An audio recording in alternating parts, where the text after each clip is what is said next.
हम किसी का हम विरोध नहीं करते हैं, हम किसी को नीचा नहीं दिखाने की कोशिश करते हैं, लेकिन देखिए जो बाइबल हमें सिखाती है उसके आधार पे हम चीजों को रखना बहुत जरूरी है। लेकिन ऐसे शब्द जो कलीसिया में बोली जाती है, अक्सर चर्चों में बोली जाती है, जो शब्द समझ में नहीं आता है। और अगर अनुवाद करने वाला अगर ना हो तो उनको साइलेंट रहना चाहिए। ये बात वही लोग बोलते हैं जो उस तरीके चर्च में जाते हैं। हाँ। कोई दूसरा व्यक्ति नहीं बोलता है, नहीं फोर्स करते हैं। हाँ। कि अन्य भाषा बोलो बोलो तब तुम्हारा। मैं खुद पहले बोलता था अन्य भाषा। हाँ। मैं खुद पहले बोलता था अन्य भाषा। मैं आप सभी लोगों से कह देना चाहता हूँ कि अन्य भाषा में मैं भी बोलता था अन्य भाषा के अन्य सहोदरे न्याय निन्न स्नेहित। कितने लोग आपने समझा?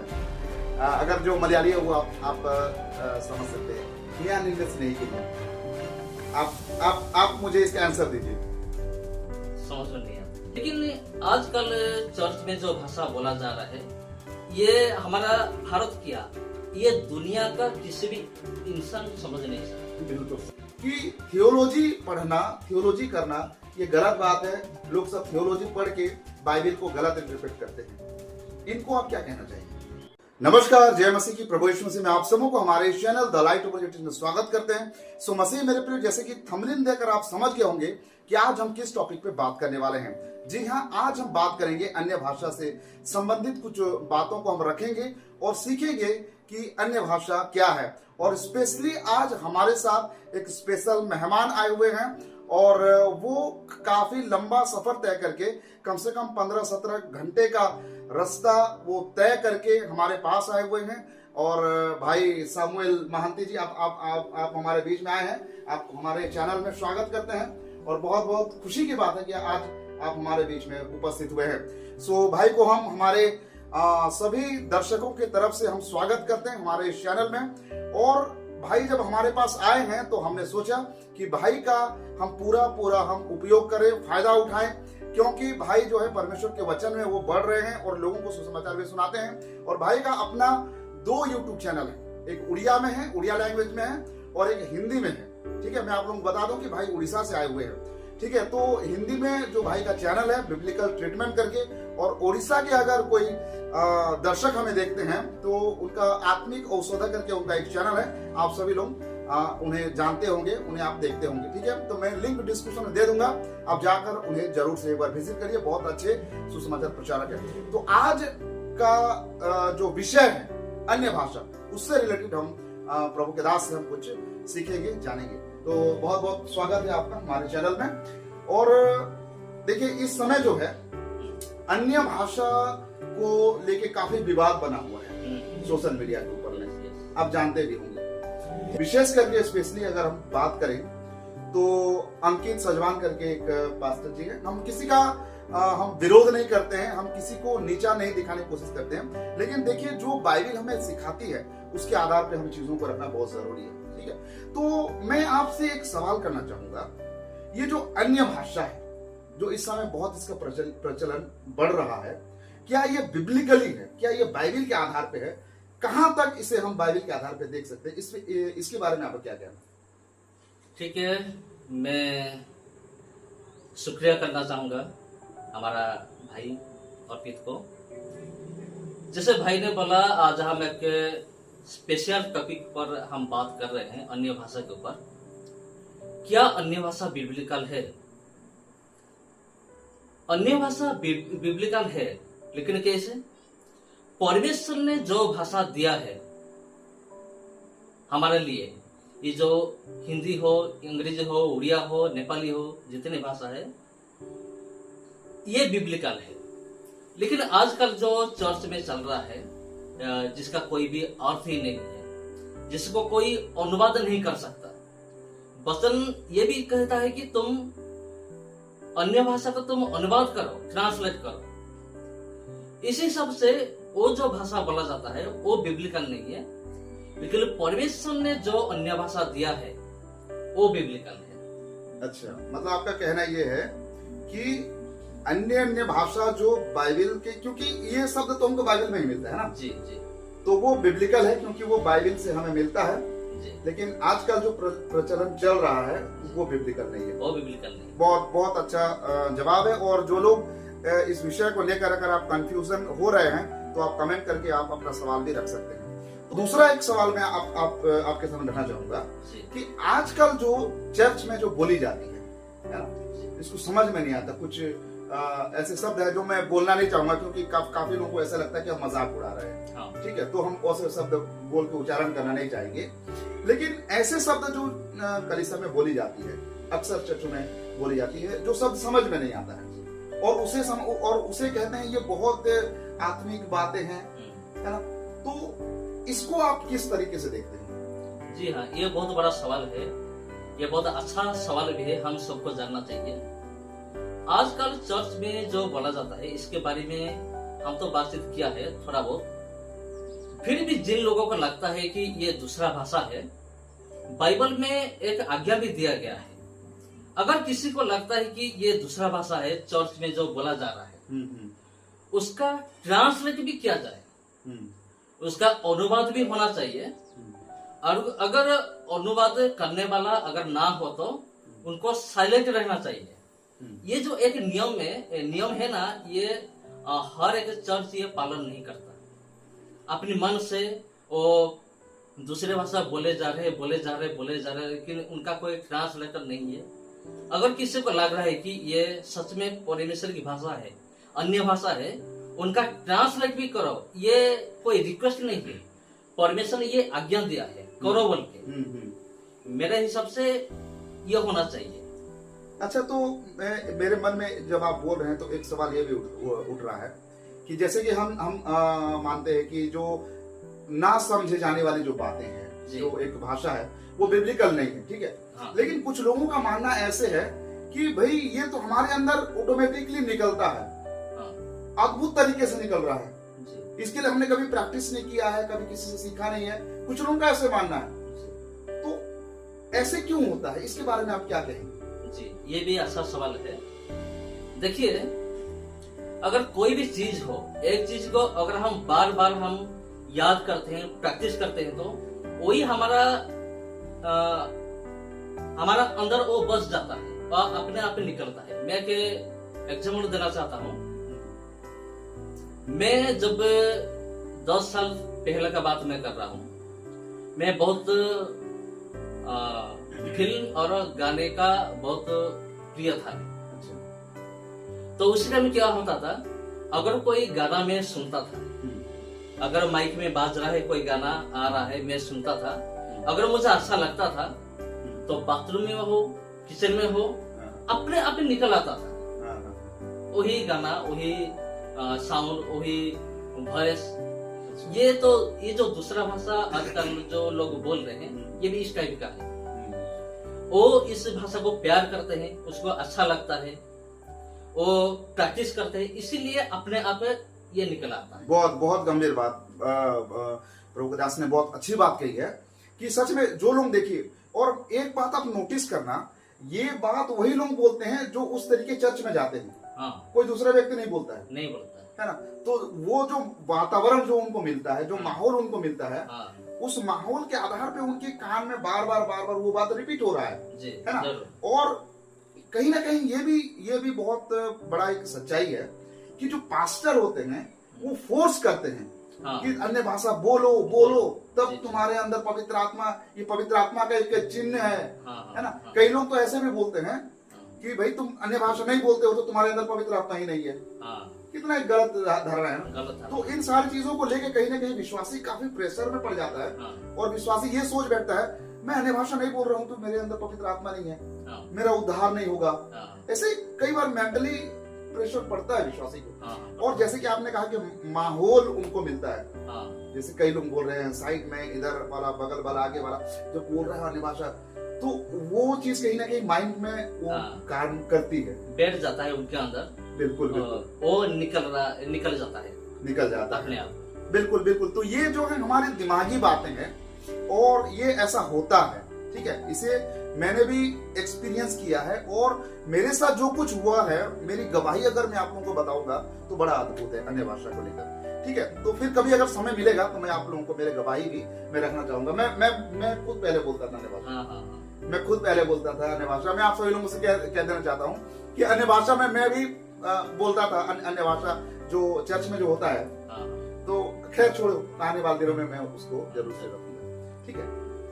अच्छा, तीसरा एक बहुत बड़ा एक सवाल है, हाँ, जो पहला कुरिन्थियों हाँ, 14 अध्याय उसका दूसरा वचन को अक्सर कोट किया जाता है, जी, और वहां पर लिखा गया है कि ये जो है मनुष्य नहीं समझता है, ये जो बात परमेश्वर समझता है, हाँ, और इससे हमारा व्यक्तिगत उन्नति होता है ना, हमारा व्यक्तिगत उन्नति होता है, और ये परमेश्वर और मनुष्य के बीच में जो संबंध है और हमारा व्यक्तिगत उन्नति होता है, इसे मनुष्य नहीं समझ सकता। तो इस पद का क्या तात्पर्य है, आप थोड़ा समझाइए इसको। ये भी बहुत अच्छा क्वेश्चन है। अन्य भाषा बोलना और अन्य भाषा में प्रार्थना करना दोनों अलग चीज है, अलग चीज, अच्छा, अलग अलग चीज है। हाँ। ये क्यों होता है? यहाँ जो बोला गया है कि इसका अर्थ कोई नहीं समझ सकता जो अन्य भाषा में प्रार्थना करता है। अगर हम पेंटिकस्ट के दिवस के बारे में अगर हम बात करेंगे, उधर परमेश्वर ने एक ही भाषा नहीं दिया, एक से ज्यादा भाषा उन्होंने प्रदान किया, अन्य अन्य भाषा वो बोलते हैं जी।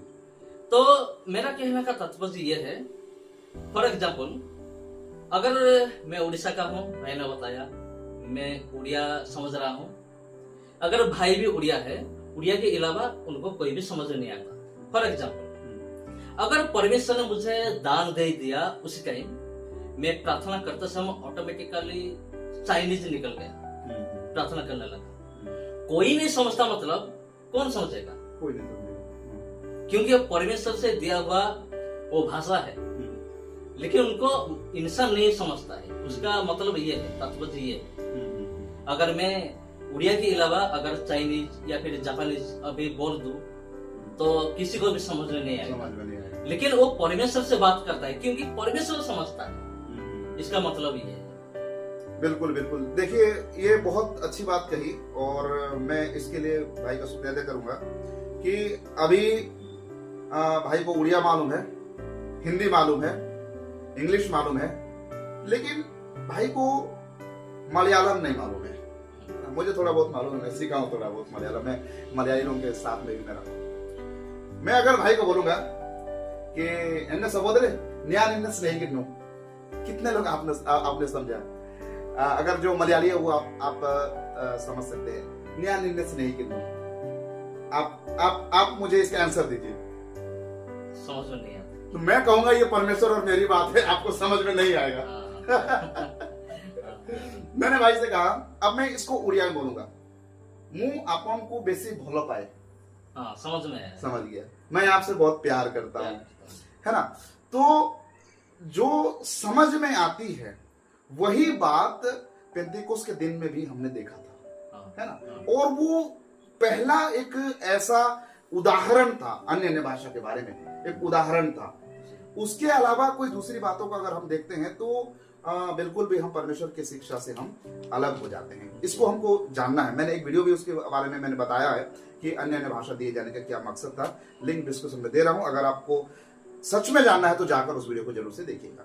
अच्छा, चौथा एक मेरा सवाल ये है कि बहुत से लोग कहते हैं कि अन्य भाषा जो समझा नहीं जाता है वो एक बात को कहते हैं, वो भी एक वरदान है कहते हैं, और जो मनुष्य जो समझते हैं, जो पृथ्वी हम बोलते हैं, उड़िया हो, हिंदी हो, इंग्लिश हो, जो बोलते हैं वो एक वरदान है, 2 वरदान है बोलते हैं, ठीक है। ये भी एक वरदान मानते हैं, वो भी एक वरदान मानते हैं, ठीक है। इसको मतलब ये जो समझी नहीं जाती है उसको कहते हैं कि स्वर्ग की भाषा है, परमेश्वर से बात करने वाली भाषा है। और जो भाषा संसार में जब आप और मैं बोलते हैं उसे कहते हैं कि संसार की भाषा, उसे परमेश्वर की भाषा नहीं बोलते हैं। इसके बारे में आप क्या कहना चाहेंगे? ठीक है, ये भी अच्छा सवाल है। देखिए, आजकल इस दुनिया में जितनी भाषा है, सब कुछ भाषा परमेश्वर ने ही दिया है। इसके हिसाब से ये परमेश्वर का दिया हुआ भाषा है। हम कह सकते हैं कि ये परमेश्वर का भाषा है क्योंकि परमेश्वर दिया है, क्योंकि ये समझ में आता है। लेकिन आजकल चर्च में जो भाषा बोला जा रहा है, ये हमारा भारत क्या, ये दुनिया का किसी भी इंसान समझ नहीं सकता। बिल्कुल सही है। अगर कोई इंसान नहीं समझ सकता ये दुनिया का भाषा कैसे है? ये बिल्कुल दुनिया का भाषा नहीं है। लेकिन हम जो बोल रहे हैं, हिंदी हो, पंजाबी हो, नेपाली हो, उड़िया हो, जितने भाषा इस दुनिया में पृथ्वी पर है, ये परमेश्वर का भाषा है। ये इसको अन्य भाषा बोला जाता है मेरे हिसाब से। बिल्कुल बिल्कुल। देखिए, जिनका मानना ये है कि दो तरीके का वरदान है। एक है जो समझा नहीं जा सकता, जो चर्च में बोलते हैं कई लोग, है ना, वो शब्द हम इस्तेमाल नहीं करेंगे, हाँ। लोगों को बुरा लगता है। तो और एक है जो कि आप और मैं बातचीत करते हैं, हिंदी हो, इंग्लिश हो, उड़िया हो, नेपाली हो, तो ये एक दो वरदान मानते हैं, है ना। और लोगों का कहना ये है कि ये जो स्वर्ग की भाषा है और वो पृथ्वी की भाषा है ना। तो परमेश्वर स्वर्ग में हम जाएंगे तो ऐसे भाषा में हम बात करेंगे। लेकिन पर जो बेबीलोन का जो टावर बनाया जा रहा था, है ना, जो उत्पत्ति की पुस्तक 11 अध्याय में मिलता है, तो वो भाषा भी तो परमेश्वर ने ही दिया है ना। किसी मनुष्य ने तो बनाया नहीं है, कोई मनुष्य तो नहीं बनाया, परमेश्वर की ओर से ही मिला है। और प्रकाशित वाक्य की पुस्तक अगर पढ़ते हैं तो वहां पर भी साफ रीति से कहा गया है, सभी भाषा भाषी बोलने वाले, सभी जाति के लोग, सभी भाषा भाषी बोलने वाले सब वहां पर मिलेंगे। तो परमेश्वर ने अपना एक स्वभाव को भी यहाँ पर दर्शाया है ना। चाहे आप उड़िया में बोलो, मैं हिंदी में बोलूं, कोई पंजाबी में बोले, कोई तेलुगु में बोले, मराठी में बोले, छत्तीसगढ़ी में बोले, तो सभी लोगों को परमेश्वर, वो एक परमेश्वर है और एक परमेश्वर सभी लोगों को एक साथ बात कर सकता है। उसका वो स्वभाव है और उसी स्वभाव को हम पेंटेकोस्त के दिन में भी देखते हैं। वहां पर बहुत सारे भाषाभाषी लोग थे, लेकिन एक टाइम में सब समझे। ये परमेश्वर का भी एक स्वभाव है। तो बड़ा अच्छा बात आपने कहा। मैं और एक सवाल आपके सामने में रखूंगा। अगला एक सवाल मैं भाई के सामने में रखूंगा और ये काफी जरूरी है इस सवाल का जवाब लोगों के सामने आना। हालांकि लोगों को मिला भी है तो भी वो गलत तरीके से मिला होगा, मुझे ऐसा लगता है, ठीक है। तो ये जो अन्य भाषा है, ये बिब्लिकली और बाइबल के आधार पे देखा जाए तो इसका प्रारंभ कब से हुआ, कब से दिया गया अन्य भाषा, इसके बारे में आप क्या रखेंगे? ये भी बहुत बढ़िया सवाल है। ये जो अन्य भाषा ये कब शुरू हुआ? जैसे कि थोड़ी देर पहले भाई ने बताया बाबिल टावर के बारे में। उस टाइम जो लोग रहते थे ना, वो चाहते थे कि हम किधर भी ना जाए, इधर हम रहेंगे। वो एक बहुत बड़ा टावर वो बना रहे थे, जो कि परमेश्वर की नजर में वो गलत था। परमेश्वर ने खुद आया देखने के लिए, उतर के आया, ऐसा लिखा गया है। तो उसी टाइम एक प्रकार की भाषा था, एक ही भाषा था और एक के अलावा दूसरा भाषा बिल्कुल नहीं था। तो परमेश्वर ने जब देखा ये लोग ये सब काम कर रहे हैं, ये गलत काम कर रहे हैं, तो परमेश्वर ने उसी टाइम अलग अलग भाषा दे दिया सबको। तो अभी शुरू हो गया अन्य भाषा, उसी टाइम से ही शुरू हो गया था अन्य भाषा। तो इसी प्रकार से अन्य भाषा शुरू हुआ, यह उत्पत्ति की किताब से ही शुरू हो गया था। बिल्कुल बिल्कुल। तो देखिए, जो लोग समझते हैं ना कि ये अन्य भाषा अभी आया है, जो चर्च में बोल रहे हैं, लेकिन ये उत्पत्ति के पुस्तक से ही इसका कनेक्शन है, ठीक है। कनेक्शन वहीं से है, वहीं पे शुरुआत हुआ। अन्य भाषा मिला, वहां पे बहुत सारे लोग अलग अलग भाषाओं बोलने लगे, परमेश्वर की ओर से मिला है। तो हम जो बात यहाँ बोल रहे हैं, ये परमेश्वर का ही दिया हुआ वरदान है ना। मैं भी उड़ीसा का हूँ, भाई भी उड़ीसा के हैं, लेकिन परमेश्वर ने मुझे हिंदी बोलने का एक वरदान दिया। मैं उड़िया भी बोल सकता हूँ, हिंदी भी बोल सकता हूँ, छत्तीसगढ़ी भी बोल सकता हूँ, ठीक है। तो ये परमेश्वर का एक वरदान है और ये प्रारंभ हुआ है जो बेबीलोन टावर बनाया जा रहा था और वो परमेश्वर के मकसद से भटक रहे थे, इसीलिए परमेश्वर ने उनके बीच में अनेक प्रकार की भाषाएं दी ताकि परमेश्वर का जो मकसद वो पूरा हो सके। बिल्कुल। तो इसीलिए जब लोग बढ़ गए, मैं थोड़ा सा मैं बताना चाहूंगा, जब लोग बढ़ गए, है ना, अनेक प्रकार की भाषाएं उनको मिली, तब उनका जो मकसद वो पूरा नहीं हो पाया। मनुष्य का मकसद जो है वो पूरा नहीं हो पाया और परमेश्वर ने अपने मकसद पूरा करने के लिए भाषाओं में उनके बीच में अनेक प्रकार की भाषाएं दी। और वो क्या करे, पृथ्वी में चारों तरफ फैल गए, और परमेश्वर ये चाहते थे, है ना, ताकि मनुष्य पृथ्वी में भर जाए, परमेश्वर चाहते थे।